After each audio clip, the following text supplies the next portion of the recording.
अरे थांब बाळा, आत्ता तुझ्या मनात 3 पैकी एक गोष्ट नक्की चालू आहे. पैशांची चिंता, दुसऱ्यांच्या वागण्याचा त्रास, किंवा मनापासून चांगलं वागूनही जग तुलाच वाईट समजतं. खरं आहे ना? म्हणूनच आज मी तुझ्याशी बोलायला आलो आहे. आता फक्त शांतपणे माझं ऐक. पैशांची चिंता करतोयस, तुला लोकांच्या वागण्याचं दुःख होतंय, आणि कधी कधी इतकं एकटं वाटतं की आता पुढे काय होईल हेच समजत नाही. पण बाळा, एक गोष्ट आठवते का? याआधीही तुझ्या आयुष्यात अशी कितीतरी वादळं आली होती.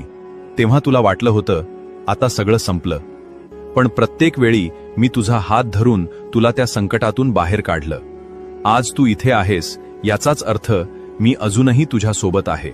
एक गोष्ट लक्षात ठेव, जे झाड अनेक वर्ष ऊन, पाऊस आणि वादळ सहन करत मोठं होतं, त्याला कोणतंही वादळ सहज पाडू शकत नाही. तसंच तुझं आयुष्य घडत आहे बाळा. या प्रत्येक कठीण प्रवासात तू एकटा कधीच नव्हतास. तुझ्या आयुष्यात घडलेली एकही गोष्ट माझ्या नजरेआड गेलेली नाही.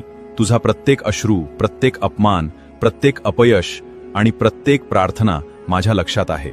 म्हणून घाबरू नकोस. हेही दिवस जातील. ज्या देवाने तुला काल सांभाळलं, तोच देव आजही तुझ्या सोबत आहे.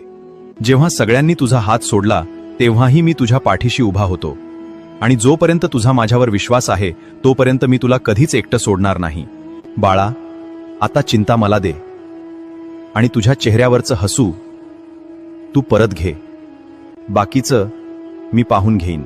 माझ्यावर विश्वास ठेव. तुझ्यासाठी मी जे ठरवलं आहे ते योग्य वेळी तुझ्यापर्यंत नक्की पोहोचेल.